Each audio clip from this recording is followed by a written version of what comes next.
Jackie TV நேயர்களுக்கு வணக்கம். நான் உங்கள் ஜாக்கி சேகர். நம்மோடு இணைந்து உரையாட வந்திருக்கிறார் வாய்ஸ் ஓவர் சைனிங். இது டே 17, எபிசோடு 18, 22/10/2025 அன்று ஒளிபரப்பு நிகழ்ச்சியுடைய ஒரு பார்வை. இந்த தளத்தை இதுவரை சப்ஸ்கிரைப் பண்ணாதவங்க சப்ஸ்கிரைப் பண்ணுங்கள், லைக், கமெண்ட், ஷேர் பண்ணுங்கள். ஸோ விரிவான பார்வைக்கு ஸ்டே டியூன் வித் அஸ்.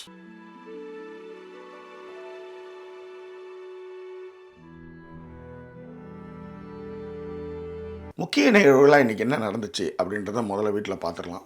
ஏன்னா வாய்ஸ் ஓவர் ஏன் வந்து ஆக்டிவ் ஆகலைன்னா அவங்க உடம்பு சரியில்லை, ஓகேவா? அதுதான் மேட்ரு. அதனால் காலையிலேருந்தே லீவை போட்டுட்டு படிக்கவே இருந்தாங்க.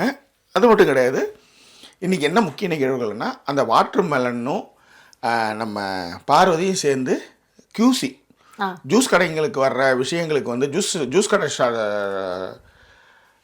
டாஸ்க்கு, அதுக்கு QCயாக குவாலிட்டி கண்ட்ரோலராக பாருவும் திவாகரும் இருந்தாங்க. ஸோ உங்களுக்கு திவாகர், பாரு 2 பேரும் இந்த ஜூஸ் இது ஆரம்பிக்கிறதுக்கு முன்னாடியே என்னாச்சுன்னா, சாப்பாடு வைக்கிற இடத்துல சண்டை நடந்தது. ஆமாம், அதுவே முதல்ல ஒரு பெரிய சண்டை நடந்தது. அப்புறம் பெருக்கிறதுல சண்டை நடந்தது. இது ரொட்டீனாக நடந்துகிட்ருக்கு. கேட்டால் இது என் கேமு அப்படி இப்படின்னு அவங்க சொன்னாங்கன்னு வச்சுக்கோங்களேன். அதன் பிறகு ஆரம்பிக்கும்போது வாட்டர்மெலன் ஸ்டாரும் பார்வதியுமே என்ன சொல்கிறாங்கன்னா, நான் எனக்கு ஃபேவராக நான் ஒருத்தனை பார்த்துக்கிறேன். ஆமாம், நீ ஒருத்தனை, நான் அதாவது FJ, ஆதிரை இவங்கெல்லாம் நான் காலி பண்ணுறேன் அப்படின்ற மாதிரி இவங்க 2 பேருமே பேசி வச்சுக்கிறாங்கன்னு வச்சுக்கோங்களேன். இந்த மாதிரி நிறைய பேசிட்டு போகலாம். எனக்கு இதெல்லாம் போகிறதுக்கு எனக்கு உடன்பாடு இல்லை. அதாவது ஒரு பிக் பாஸ் 9 ஆரம்பித்து 17 நாள் ஆகுது. இந்த 17 நாளும் பார்வதியோடைய ப்ரொமோவோ பார்வதி பேசாத விஷயமே இல்லை. பேசாமல் பிக் பாஸ்ன்றதுக்கு பதில் பார்வதி பாஸ் அப்படி வச்சிடலாம். ஒன்று. ரெண்டாவது, நீங்கள் நல்லா கேட்டுக்கங்க, ஒரு நிகழ்ச்சி ஓரளவுக்கு டாக்ஸிக்காக இருக்கலாம். எப்போ பார்த்தாலும் நைய நைய நைய நைய நையன்னு கருவ மயிராக பேசிகிட்டே இருந்தீங்கன்னு வச்சுக்கோங்களேன், எரிச்ச மயிராக இருக்குது. ஒன்று. ரெண்டாவது, இப்போ இந்த சத்தம் நீங்கள் கண்டிப்பாக தாங்கலாம். எப்படின்னா, வாரத்துக்கு நீங்கள் ஒரு வாட்டி சந்தை கடைக்கு போவீங்க, கசன்னு இருக்கும், அது புரிஞ்சுக்கலாம். வாரத்துக்கு ஒரு வாட்டி நீங்கள் மீன் மார்க்கெட் போவீங்க, அங்கேயும் பேரம் பேசும்போது சவுண்ட். எப்போ பார்த்தாலுமே சண்டை சண்டை சண்டை சண்டை சண்டைன்ற கூட பரவாயில்ல, அது நியாயமாக போட்டால் பரவாயில்ல. எப்போ பார்த்தாலுமே ப்ரொமோவுக்கு வரணுன்றதுக்காகவே அனிதா சம்பத் எப்படி பேசுவாங்களோ அந்த மாதிரியே எப்போ பார்த்தாலும் பேசிக்கிட்டே இருந்தால் அதை பார்க்குறதா இல்லையா?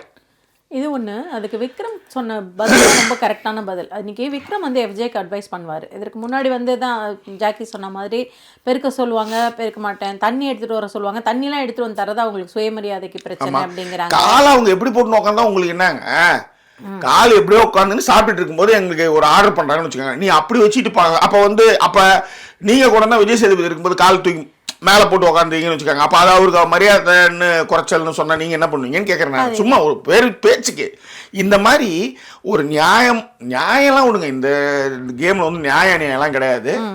அதீதமான டார்ச்சர் என்ன, அதனால் அதை எப்படி அவங்க கண்ட்ரோல் பண்ணி இருக்கணும். இப்போ உதாரணத்துக்கு ஆதிரையை ஒரு திட்டுவார், நீ பாண்டு போட்டு அடிச்சுட்டு வந்துட்ட, ஆதிரையை போட்ட எல்லாத்தையும் தூக்கி போட்டு அடிச்சுட்டு வந்துட்ட, இவ்வளோ ப்ரெஷர் இருந்தாலும் அதுலேருந்து எப்படி நம்ம கண்ட்ரோலாக இருக்கிறோம் அப்படின்றதான் இந்த கேமு, அதை ஏன் புரிஞ்சிக்கல அப்படின்னு சொல்லும்போது அது ஆதிரைக்கு சொல்லுவார். அதே தான் நான் சொல்கிறேன். அவங்க என்ன சொல்கிறது, சம்பந்தம் இல்லாமல் பேசிகிட்டு இருக்காங்க. எப்போ பாரு கீச்சு கீச்சு கீச்சு கீச்சு காதில் எப்போ பாரு அதே குரலாம். ஒரு நியாயம், அதாவது மற்றவங்க இருக்கிறாங்களா இல்லையா, அதுக்குதான் நான் சொல்ல எப்ப பாரு இதே ஒரு பிரச்சனை, இது ஒரு பிரச்சனை. சொல்லுங்க, நீங்க சொல்லுங்க. அதுக்குதான் நான் சொல்ல வந்தது. விக்ரம் FJக்கு சொல்ற அட்வைஸ், அதாவது ஒருத்தவங்க அவங்க பண்றாங்கன்னா நீ நல்லா யோசிச்சுக்கோ, இங்க அவங்க மட்டுமே தான் ஸ்பேஸ் எடுத்துக்கிறாங்க, நான் வேலை பண்றேன். இப்போ நீ அவங்க வேலை பண்ணலன்ட்டு அவங்க பின்னாடியே நீ போய்கிட்டு இருந்தீங்கன்னா ஃபுல் ஸ்க்ரீன் ஸ்பேஸ்மே அவங்களுக்கு போயிடுது. அப்போ வேலை பண்ணிக்கிட்டு இருக்க பின்னாடி என்ன மாதிரி இருக்கிற ஆள் ஒண்ணுமே இல்லாத மாதிரி இருக்கு. அண்ட் அவங்க கண்டென்ட்டுக்காக தான் பண்றாங்களே. அவங்க கண்டென்ட்டே என்னன்னா, நீ அவங்களை ஏதாவது சொல்லணும், அவங்க அதை செய்யாம இருப்பாங்க, அவங்க சண்டை போடுவாங்க, உடனே அது ஒரு கண்டென்ட்டா தான் அவங்க பண்றாங்க. இதுதான் அவங்க வச்சிட்டு இருக்கிற தாட் ப்ராசஸ். அவங்க கேமை தெளிவா புரிஞ்சுட்டு வந்துட்டாங்க. ஆமா, வீட்டுல இருக்கிறவங்களுக்கு அது புரியல. இப்போ உதாரணத்துக்கு FJ கிட்டயே அந்த ஜூஸ் போடும்போது ஏறி உட்காந்துட்டு அவனையே டார்ச்சர் பண்ணிட்டே இருப்பாங்க. ஆமாமா, நீ அந்த டிக்கியை தூக்கி வைக்கிறீங்களே இங்கன்னு சொல்ற வரையும் விட மாட்டாங்க. அந்த மாதிரி தொடர்ந்து டார்ச்சர் பண்ணிட்டே இருப்பாங்க. அது தெரியாம இவங்க போய் சண்டை போட்டுட்டே இருக்காங்க. இப்போ இதுல வேற வந்து தலைவி இவங்க கனி வேற அவங்க ஓடுவாங்க குடுக்குன்னு. ஆமா, பின்னாடியே நான் பேசிட்டே இருக்கேன், நீங்க போயிட்டே இருக்கீங்கன்னா இந்த மாதிரியான ஒரு சிச்சுவேஷன் இது. இந்த பக்கம் கலையரசன் டமால்னு போட்டு அடிச்சு துவம்சம் பண்ணாரு இது அந்த ஜூஸ் இதை. இந்த பக்கம் வந்து பார்வதியோடைய முட்டை இது எல்லாத்தையுமே இவர் தின்ட்டாரு. வாட்டர் மிலனுக்கும் பார்வதிக்கும் சண்டை வந்துருச்சு. இதுக்கு நடுவில் நம்ம வந்து ஒரு கிளிப் வேற பார்த்து தொலைச்சிட்டோம். பிக் பாஸ் இவங்க 2 பேரையும் கூப்பிட்டு அட்வைஸ் வேற பண்றாரு. ஓகே, அந்த அட்வைஸ் பண்ணும்போதே இவங்க ஏன்னா நடுவில் வந்து கானா வந்து சொல்லுவார்னு நினைக்கிறேன், கண்ணடிச்சாங்க பாருங்கன்னு பாருங்க. ஆமா ஆமா ஆமா, கண்ணடிக்கிறாங்க அப்படின்னும் போது அந்த எக்ஸ்ட்ரீம் வந்து நம்மளுக்கு வந்து அது வந்து பொய்ன்னு தெரியுது. அது பிக் பாஸுமே வந்து வேற சொல்லுவாரு, உக்கார் பிக் பாஸ்ங்க பாருங்க, கானா வினோதே சொல்லுவாரு, உக்கார்டான்றுவாரு. ஆமா, உக்கார்டா அப்படின்னுவாரு. ஆமா ஆமாண்டா டால்டா மொமெண்ட்னு வச்சுக்காங்களேன். இது எல்லாமே ஏதோ சொல்லி வச்சுட்டு அதுக்காக வந்து சண்டை போடுற மாதிரியே இருக்கும்போதே அதை பார்க்கும்போதே ஒரு மாதிரி எரிச்ச பயிரா இருந்தது. அதான் உண்மை. அது நீங்க எப்படி எடுத்துனாலும் எனக்கு பிரச்சனை கிடையாது. ஆனா என்ன பிரச்சனைன்னா அதான் சொல்றேன், வாரத்துல ஒரு நாள் கறிக்கடை, வாரத்துக்கு கறிக்கடைகள்லாம் அவ்வளவு கூட்டம் கிடையாது. வாரத்துக்கு ஒரு நாள் மீன் மார்க்கெட்டு இல்ல வந்து சந்தை கடைக்கு போய் அந்த சவுண்ட் வந்து நம்மளால ஏத்துக்க முடியும். டெய்லி நச நச நச நச நச நச நச நச ஒரு ஏதாவது ஒரு என்டர்டைன்மெண்டா இருக்குதா, ஏதாவது ஒண்ணு இருக்குதா? எப்பா பாரு போய் போய் கத்தி மூஞ்சிக்கிட்டே போய் போய் போய் பேசிக்கிட்டு மூஞ்சிக்கிட்டே போய் போய் போய் பண்ணிக்கிட்டு. இல்ல அதுல இன்னொரு விஷயம் நீங்க சொல்ற கரெக்டான, ஒரே ஆளே அதை பண்ணிக்கிட்டு இருக்காங்க, கண்டிப்பா இருக்கு.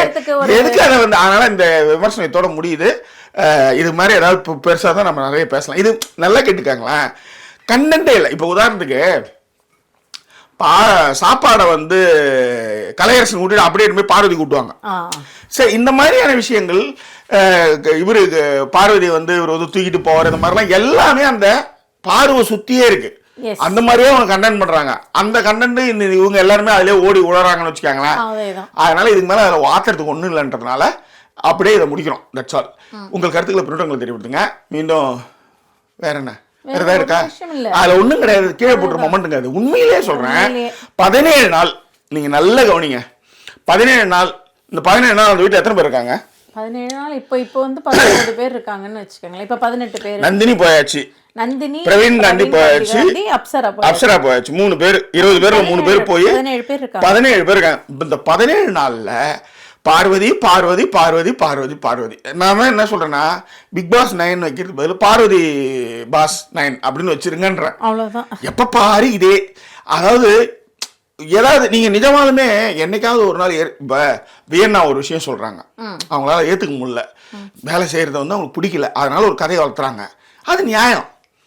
ஏன்னா உங்களுக்கு எப்பயுமே அதிகாரத்தின் பக்கம் இருக்கிறது தான் பிடிக்கும், வேலை செய்யற பக்கம் இருக்கிறது பிடிக்காது. அதனால நீங்க சொல்றது ஒரு நியாயம். ஆனா எப்ப பாரு எந்த விஷயமா இருந்தாலும் பெருக்கிறதுக்கு ஒருத்தவங்க வந்து சொன்னா அதுக்கு ஒரு சண்டை, இதுல போய் உட்காந்து அது ஒரு சண்டை, அதுல வேற இந்த ஆள் வேற ஒத்தங்க வேற கூட்டு வச்சு அட்வைஸ் பண்ணி அனுப்புறாரு. பிரச்சனைகளை எப்படி வேணாலும் அப்ப நீங்களே வச்சுக்கோங்க, நீங்களே பாத்துக்கோங்க. அது எதுக்கு நம்ம வேற பாத்துக்கணும்? ஏற்கனவே வந்து நம்ம ஊர்ல ஏதாவது சவுண்டுக்கு இல்லைங்க. இப்போ இந்த ஊர்லலாம் இந்த மாதிரிலாம் நச நச நசனால எரிச்சலாக இருக்குன்னு வச்சுக்கோங்களேன். அதனால இன்னைக்கு இவ்வளோதான் நடந்தது. நாளைக்கு ஏதாவது புதுசாக இருந்தால் நான் உங்களுக்கு சொல்கிறேன். வேற நான் உங்கள் கருத்துக்களை பின்னோட்டங்களை தெரியப்படுத்துங்க. மீண்டும் வேறு எபிசோட உங்களை நான் சந்திக்கிறேன். அதுவரை நன்றி கூறிவிடுவது உங்கள் ஜாக்கி சேகர் மற்றும் பார்வதி பாஸ். என்னதுங்க வாய்ஸ் ஓவர் சரிங்க. டாடா பாய் பாய். நாளைக்கு பார்க்கலாம். இருந்தாலும் பாய்.